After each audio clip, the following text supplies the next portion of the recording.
বেচারা তোরা এই মাসুম সাওয়াটার এখানে কেন ধরে নিয়ে আসছিস? 2 রাতে নয় নাই, বেচারার বাবা তো ধরে গেছে, আমার তো শোকে আছে। কিন্তু ওই তো সুখ পালন না করে থানায় থানায় করতেছে। কেন থানায় কেন? ওই তো কয় ওর বাপ নাকি আত্মহত্যা করে নাই, খুন হয়েছে, খুন।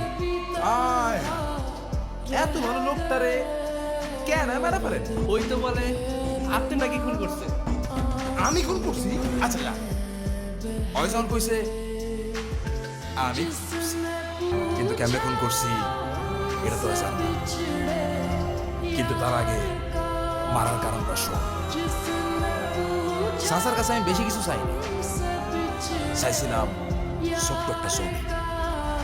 এই জমি আমি দিতে পারবো না, আমার আর কটা দিন সময় দাও, আমি সব টাকা শোধ করে দেবো।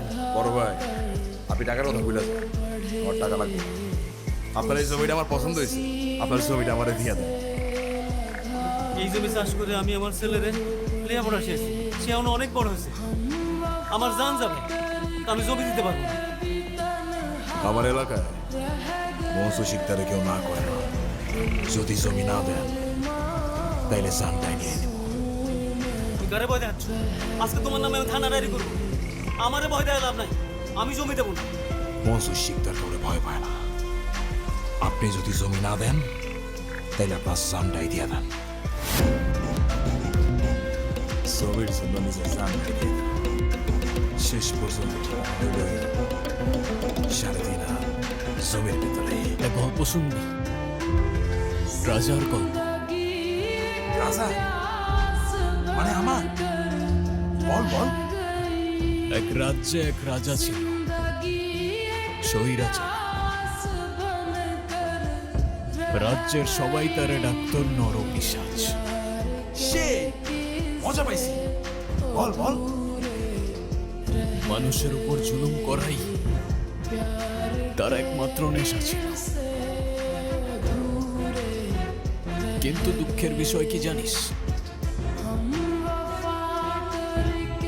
সেই রাজা নিজেও জানতো না যে তার রাজত্ব খুব বেশি দিন আর টিকবে না, কারণ এই দুনিয়াতে সব স্বৈরাচারেরই পতন হয়।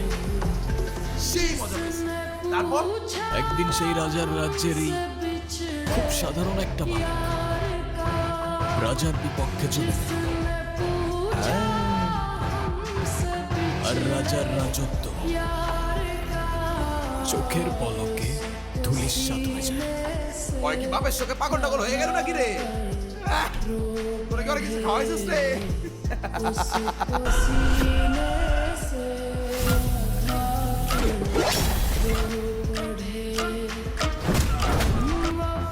বালকটা অনেক সাহসী ছিল, কিন্তু দুঃখের বিষয় হলো বালকটা রাজার কোনো চিনতে পারল না। সবই তো শুনলাম, এখন যত দ্রুত সম্ভব এখান থেকে চলে তো যাবই কাকা, কিন্তু তার আগে অনেক হিসাব বাকি আছে। হিসাব।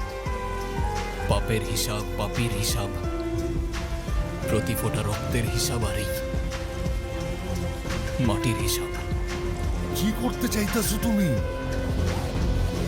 আপনি ছোট স্যার দেখছেন, রাজা যখন নিখোঁজ, প্রজার ঘুম হারাম। কোথায় রাজা, কোথায় রাজা, কোথায় যে আর খুঁজি। রাজার প্রাণ সংকটে, তাই প্রাণটা গেল বুঝি। টমিন, তোমার একটা গল্প শোনাই। জি স্যার বলেন না। মনে করো তুমি একটা রাজ্যে থাকো, যেখানে রাজা তার প্রজাদের উপর অমানসিক নির্যাতন করে, যাকে খুশি মেরে ফেলে, জমি লুট করে নিয়ে যায়। তখন তুমি কি করতে? স্যার আমি তো সেই রাজার পুলিশে পুলিশও যে তাকে ভয় পায়, শত হোক রাজা তো। আচ্ছা ধরো আমিন, সেই রাজা তোমার বাবাকে জমি লুট করে নেবার জন্য খুন করে সেটা আত্মহত্যা বলে চালিয়ে দেয়।